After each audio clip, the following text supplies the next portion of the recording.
Les grandes causes ont toujours eu besoin de temps pour avancer. En ce mois de mars 1965, une première à Nantes.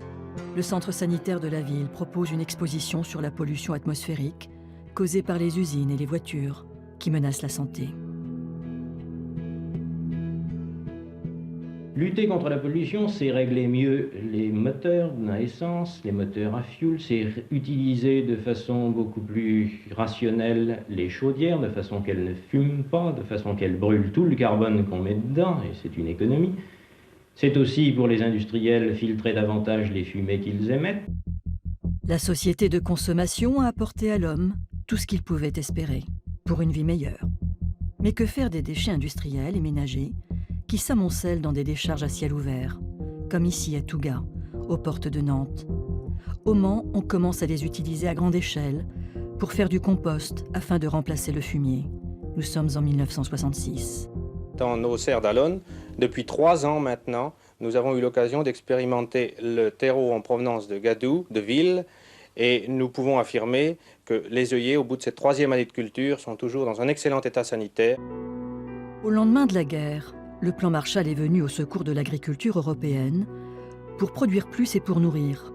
On a importé des semences et des pesticides, dans l'ignorance a priori, des effets néfastes de ces produits sur l'environnement et la santé. La campagne est toujours belle en cette année 1970, mais le paysage se défigure lentement et les rivières subissent des pollutions, comme ici au port d'Arnage dans la Sarthe.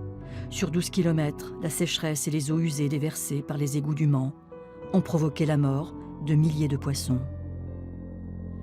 Malgré les alertes, la société semble toujours avancer à l'aveugle, sur terre comme sur mer. Un choc mondial ce 18 mars 1967, 32 ans avant l'Erika. C'est le naufrage du Torrey Canyon, au large des côtes britanniques. L'Europe découvre un risque jusqu'alors négligé, les marées noires.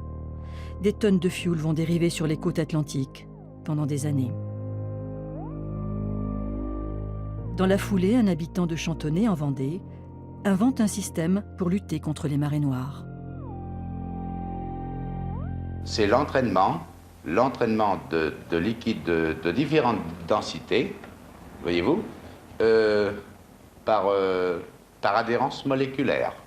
Je plonge mon bras dans cette eau jusqu'au fond. Voyez-vous? Et qu'est-ce que je retire? Je retire non pas de l'eau, mais je retire que de l'huile. Si je fais ce mouvement, ceci, je le récupère. Mais l'homme ne semble plus maîtriser grand-chose. Les abeilles succombent déjà à cause de l'utilisation de pesticides pour traiter les champs de colza. Nous sommes en 1977. Il est très difficile de se rendre compte des pertes parce que les pesticides employés parfois sont tellement violents que l'abeille meurt en cours de route.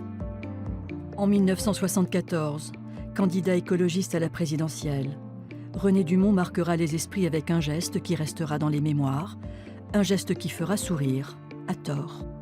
Et vous savez ce qui va se passer? Eh bien, nous allons bientôt manquer de l'eau. Et c'est pourquoi je bois devant vous un verre d'eau précieuse, puisque avant la fin du siècle, si nous continuons un tel débordement, elle manquera. La société du gaspillage arrive à sa fin par la force des choses. Mais la lutte citoyenne contre la pollution et les déchets est loin d'être gagnée, malgré le tri imposé à partir des années 90.